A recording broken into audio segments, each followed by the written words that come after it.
ഞാനൊരു വിശ്വാസിയല്ല, ഞാനൊരു ഏത്തിസ്റ്റുമല്ല. It doesn't exist.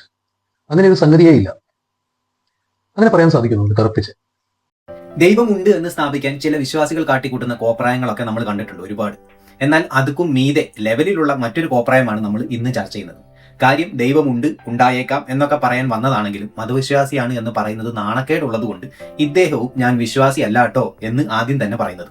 നമുക്ക് ആ ഭാഗം ഒന്ന് കണ്ടു നോക്കാം. നമുക്കൊരു ബുക്ക് എടുക്കാം. ആ ബുക്കിനകത്ത് അതൊരു ജീവചരിത്രമോ ഒരു നോവലോ ഒരു ഡോക്യുമെന്ററിയോ എന്തോ ആയിക്കോട്ടെ, ആ ബുക്കിനകത്ത് ഒരു വേർഡോ ഒരു സ്പെസിഫിക് സെന്റൻസോ ഉണ്ട് എന്ന് പറയണമെന്നുണ്ടെങ്കിൽ നമുക്ക് ആ ഒരു പേജോ ആ ഒരു വാചകമോ മാത്രം വായിച്ചാൽ മതി. നമുക്ക് തർപ്പിച്ച് പറയാം ഇങ്ങനൊരു വാചകം ഇങ്ങനൊരു വേർഡ് ആ ബുക്കിനകത്തുണ്ട്. നേരെ മറിച്ച് ഒരു വാക്കോ ഒരു വാചകമോ ആ ബുക്കിനകത്ത് ഇല്ല എന്ന് പറയണമെന്നുണ്ടെങ്കിൽ നമ്മൾ ആ ബുക്ക് മുഴുവനും മനസ്സിരുത്തി വായിച്ചേ മതിയാവും. ശരിയല്ലേ? ഒരുപക്ഷെ ഒരാവർത്തിയല്ല പല ആവർത്തി വായിച്ചാലേ നമുക്കത് തർപ്പിച്ച് പറയാൻ സാധിക്കും. സിമ്പിൾ. അങ്ങനെ ഇരിക്കെ എന്നെ പലപ്പോഴും അത്ഭുതപ്പെടുത്തുന്ന കാര്യം, ആളുകൾ, പ്രത്യേകിച്ചും പുരോഗമനവാദികൾ, രവിചന്ദ്രനെയും മൈത്രേനെയും പോലുള്ള ചിന്തിക്കുന്ന മനുഷ്യർ എങ്ങനെയാണ് അറിവുകൾ ഏത് തരത്തിലുള്ളതായിക്കോട്ടെ, ആത്മീയമായിക്കോട്ടെ ശാസ്ത്രീയമായിക്കോട്ടെ, എങ്ങനെയാണ് പരിമിതമായ അല്ലെങ്കിൽ ഒരു പുരുഷായുസിലെ മാത്രം വായന വെച്ച് കൺക്ലൂഷൻസിലേക്ക് പോകുന്നത്, നിഷേധാത്മകമായ നിലപാടുകളിലേക്ക് പോകുന്നത്? എന്നെ വളരെയധികം അത്ഭുതപ്പെടുന്ന കാര്യമാണ്. അതൊരു തരത്തിൽ ബൗദ്ധ്യമല്ലേ? നമ്മളൊക്കെ വെച്ച് പുലർത്തേണ്ടത് കുറച്ചുകൂടി അന്വേഷണാത്മകതയല്ലേ? I think we should not get into conclusions. We should always seek the truth. ഞാൻ മതവിശ്വാസിയല്ല, ഞാൻ ദൈവവിശ്വാസിയല്ല, പക്ഷേ ഞാൻ നായരാണ് കേട്ടോ. ഇനി വിഷയത്തിലേക്ക് വരാം. ചില നിരീശ്വരവാദികൾ ദൈവമില്ല എന്ന് പറയുന്നു. അങ്ങനെ പറയാൻ പാടില്ല. കാരണം അങ്ങനെ പറയണമെന്നുണ്ടെങ്കിൽ മൊത്തം സംഭവങ്ങളും ശരിക്ക് പഠിച്ചു കഴിഞ്ഞാൽ മാത്രമേ പറയാൻ പറ്റൂ. അതിന് അദ്ദേഹം ഒരു ഉദാഹരണം പറയുന്നത്, ഒരു ബുക്ക് എടുത്തിട്ട് അതിലൊരു വാക്ക് ഉണ്ട് എന്ന് പറയാൻ ആ വാക്ക് കണ്ടുപിടിച്ചിട്ട് ഇതാ ഇവിടെ ആ വാക്കുണ്ടെന്ന് പറഞ്ഞാൽ മാത്രം മതിയെന്ന്. ബുക്ക് വായിക്കേണ്ട ആവശ്യമൊന്നുമില്ല. ഉദാഹരണമായി ഒരു പുസ്തകത്തിൽ ചക്ക എന്നൊരു വാക്കുണ്ട് എന്ന് പറയാൻ ചക്ക എന്ന വാക്ക് മാത്രം കണ്ടാൽ മതി. എന്നാൽ ആ ബുക്കിൽ ചക്ക എന്നൊരു വാക്ക് ഇല്ല എന്ന് പറയാൻ എന്തെങ്കിലും ഒരു ഭാഗം നോക്കിയാൽ പോരാ, ആ ബുക്ക് മുഴുവൻ വായിക്കണം. ചിലപ്പോൾ ഒരു തവണ വായിച്ചാൽ എവിടെയെങ്കിലും കാണാതെ കിടന്നാലോ, അതുകൊണ്ട് 2 or 3 തവണ ആ ബുക്ക് മുഴുവൻ വായിച്ചാൽ മാത്രമേ അതിൽ ചക്ക എന്നൊരു വാക്ക് ഇല്ല എന്ന് തറപ്പിച്ച് പറയാൻ പറ്റുകയുള്ളൂ.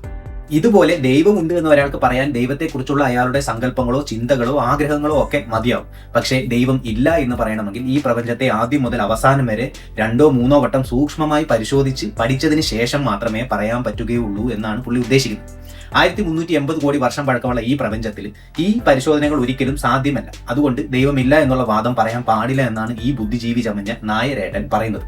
ദൈവമില്ല എന്ന് പറയുന്നത് ശരിയല്ല. കാരണം ഇല്ല എന്ന് പറയാൻ തന്നെ മുഴുവൻ പഠിക്കണമെന്ന് പറയുന്ന ഇദ്ദേഹം ദൈവത്തിൽ വിശ്വസിക്കുന്നില്ലത്രേ. ഉണ്ടാകാൻ സാധ്യതയുള്ള ഒന്നിൽ പിന്നെ എന്തുകൊണ്ട് ചുരുങ്ങിയ പക്ഷം ഇദ്ദേഹമെങ്കിലും വിശ്വസിക്കുന്നില്ല? ഇത് ഒരു തികഞ്ഞ ലോജിക്കൽ ഫാലസിയാണ്. ഫോൾസ് അനോളജി എന്നാണ് ഇതിന്റെ പേര്. അതെന്താണ് എന്ന് നമുക്ക് വിശദമായി ഒന്ന് പരിശോധിക്കാം. നമ്മൾ ബുക്ക് എടുത്തിട്ട് അതിൽ ചക്ക എന്ന വാക്ക് ഉണ്ടോ എന്ന് പരിശോധിക്കുമ്പോൾ ചക്കയുണ്ടോ എന്നല്ല അവിടെ നോക്കുന്നത്, ആ വാക്ക് അതിൽ ഉണ്ടോ ഇല്ലയോ എന്ന് മാത്രമാണ്. ആ ബുക്കിൽ ചക്ക എന്ന വാക്ക് ഇല്ല എന്ന് വന്നാലും അതിനർത്ഥം ചക്ക എന്ന് പറയുന്ന ഒരു സാധനം ഈ ഭൂമിയിൽ ഇല്ല എന്നല്ല. അതായത് ഭൂമിയിലുള്ള ഒരു വസ്തുവിനെ കുറിച്ച് ഒരു പുസ്തകത്തിൽ ഒരു പരാമർശം ഉണ്ടോ ഇല്ലയോ എന്നത് മാത്രമാണ് ഇവിടെ ഉള്ളത്. അതുകൊണ്ട് അത് ചക്കയുണ്ട് അല്ലെങ്കിൽ ചക്കയില്ല എന്നുള്ളതിന്റെ തെളിവായി എടുക്കാൻ പറ്റില്ല. രണ്ടാമത്, ചക്ക എന്ന് പറയുന്ന ഒരു സാധനം ഉള്ളത് കൊണ്ട് മാത്രമാണ് അത് ഏതെങ്കിലും ഒരു ബുക്കിൽ എഴുതാൻ സാധിക്കുന്നത്. എന്നാൽ ദൈവം എന്ന സങ്കല്പത്തെ ഈ ഉദാഹരണമായി ഒരിക്കലും താരതമ്യം ചെയ്യാൻ പറ്റില്ല. കാരണം ഒന്നാമത് അതെന്താണ് എന്ന് വിശദീകരിക്കാൻ പറ്റില്ല എന്നതാണ് പ്രധാന പ്രശ്നം. ചിലരെ സംബന്ധിച്ച് അത് ഒരു പ്രപഞ്ചത്തെ മുഴുവൻ സൃഷ്ടിച്ച സൃഷ്ടികർത്താവാണെങ്കിൽ മറ്റു ചില ദൈവവിശ്വാസികളെ സംബന്ധിച്ച് പ്രപഞ്ചവും ദൈവവും രണ്ടല്ല, ഒന്ന് തന്നെയാണ്. അപ്പോൾ പിന്നെ പ്രപഞ്ചത്തെ സൃഷ്ടിക്കാൻ പറ്റില്ല. ഇനി സയൻസിന്റെ വഴി നോക്കിയാലും ഈ പ്രപഞ്ചം ഉണ്ടാകുന്നതിന് ഒരു ദൈവത്തിന്റെ ആവശ്യവുമില്ല. ദൈവം എന്നത് ചിലർക്ക് ഒരാളാണെങ്കിൽ വേറെ ചിലർക്ക് 33 കോടി ആളുകളുടെ ഒരു സമാഹാരമാണ്. ദൈവം ഉണ്ടോ ഇല്ലയോ എന്ന് പറയണമെങ്കിൽ ആദ്യം അത് എന്താണ് എന്നെങ്കിലും വ്യക്തമാക്കണം. വിശ്വാസികൾ വിശദീകരിക്കുന്ന ദൈവത്തെയാണ് നിരീശ്വരവാദികൾ എതിർക്കുന്നത്. അതിന് കാരണം അവർ മുമ്പോട്ട് വെക്കുന്ന ആ സങ്കല്പത്തിന് യാതൊരു തെളിവുമില്ല എന്നതുകൊണ്ടാണ്. ഇത് ഒരു ഉദാഹരണത്തിലൂടെ ഞാൻ വ്യക്തമാക്കാൻ ശ്രമിക്കാം. ഒരാൾ പറയുകയാണ് പറക്കുന്ന ആന ഉണ്ട് എന്ന്, എന്നാൽ മറ്റൊരാൾ പറയുകയാണ് പറക്കുന്ന ആന ഉണ്ട് എന്ന് ഞാൻ വിശ്വസിക്കുന്നില്ല. പക്ഷേ പറക്കുന്ന ആന ഇല്ല എന്ന് പറയണമെങ്കിൽ അയാൾ ഈ പ്രപഞ്ചത്തിന്റെ ആദ്യം മുതൽ അന്തം വരെ, അങ്ങേയറ്റം മുതൽ ഇങ്ങേയറ്റം വരെ തോന്നയ്ക്കൽ പഞ്ചായത്തിലെ മുഴുവൻ അരിമണിയും പെറുക്കി നോക്കണമെന്ന് പറഞ്ഞാൽ അതൊരു ആന മണ്ടത്തരം മാത്രമായിരിക്കും. കാരണം യുക്തിപരമായി ചിന്തിക്കുന്ന ഒരാളെ സംബന്ധിച്ച് പറക്കാൻ കഴിവുള്ള ജീവികൾക്ക് ചില സ്വഭാവ സവിശേഷതകൾ ഉണ്ടായിരിക്കും. അവയുടെ ശരീരഭാരം താരതമ്യേന കുറവായിരിക്കും. ആ ശരീരഭാരത്തെ ഉയർത്താൻ ആവശ്യമായ എയറോഡൈനാമിക്സ് ഉണ്ടാക്കാൻ പറ്റുന്ന വിധത്തിൽ വലിയ ചിറകുകൾ അതിനുണ്ടായിരിക്കണം. അങ്ങനെ നോക്കിയാൽ പരമാവധി 10 or 15 കിലോഗ്രാം ശരീരഭാരമുള്ള ഒരു പക്ഷിക്ക് മാത്രമേ പറക്കാൻ സാധിക്കുകയുള്ളൂ. കോറി എന്ന ഒരു പക്ഷിയാണ് ഈ വിഭാഗത്തിൽ ഏറ്റവും വലിപ്പം കൂടിയത്. പക്ഷേ അതിന്റെ ചിറകിന് തന്നെ ഏതാണ്ട് 3 മീറ്റർ നീളം ഉണ്ടാകും. ഒരു ആനയ്ക്ക് ഏതാണ്ട് 4000 കിലോ ഭാരം ഉണ്ടാകും. അങ്ങനെ ഒരു ആനയ്ക്ക് പറക്കണമെങ്കിൽ 10 കിലോമീറ്റർ എങ്കിലും നീളമുള്ള വലിയ ചിറകുകൾ ഉണ്ടാകും. മാത്രവുമല്ല, ആനയുടെ പരിണാമപരമായ പൂർവികരിലേക്ക് പോയാൽ അതിന് അവിടെയും എന്തെങ്കിലും തെളിവുകൾ ഉണ്ടാവണം.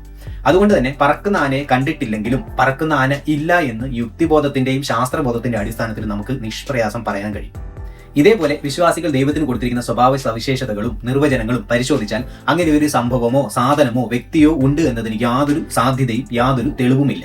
അതുകൊണ്ട് തന്നെ പറക്കുന്ന ആന ഉണ്ടോ എന്ന് ചോദിച്ചാൽ തലയ്ക്ക് വെളിവുള്ള ആരും ഉണ്ടായേക്കാം, ഉണ്ടിരിക്കാം, ഉണ്ണാതെ ഇരിക്കാം എന്നൊന്നും പറയില്ല. ഇല്ല എന്ന് ഖണ്ഡിതമായി തന്നെ പറയും.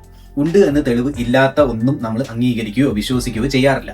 പകൽ സമയത്ത് പുറത്തിറങ്ങരുത്. കാരണം പുറത്തിറങ്ങിയാൽ ലുംബുടുക്ക എന്നൊരു സാധനം ബഹിരാകാശത്ത് നിന്നും പറന്നു വന്ന് നിങ്ങളുടെ തലയിൽ വീഴുമെന്ന് പറഞ്ഞാൽ അത് വിശ്വസിച്ച് നിങ്ങൾ പുറത്തിറങ്ങാതെ ഇരിക്കുമോ? അതോ അങ്ങനെ ഒരു സാധനം ഉണ്ട് എന്ന് നിങ്ങൾ ആദ്യം തെളിയിച്ചു കഴിഞ്ഞാൽ അത് വിശ്വസിക്കാം, ഇല്ലെങ്കിൽ അങ്ങനെ ഒരു സാധനം ഇല്ല എന്ന ധാരണയിൽ തന്നെ നമ്മൾ പുറത്തിറങ്ങും എന്നല്ലേ പറയുക?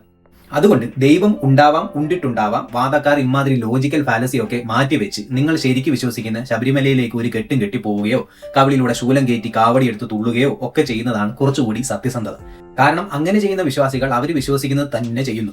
നിങ്ങൾ വിശ്വസിക്കുന്നു, പക്ഷെ മറ്റുള്ളവരോട് ഞാൻ വിശ്വാസിയല്ല എന്ന് പറയുകയും പക്ഷെ ദൈവം ഉണ്ടില്ല വാദവുമായി നടക്കുന്നു.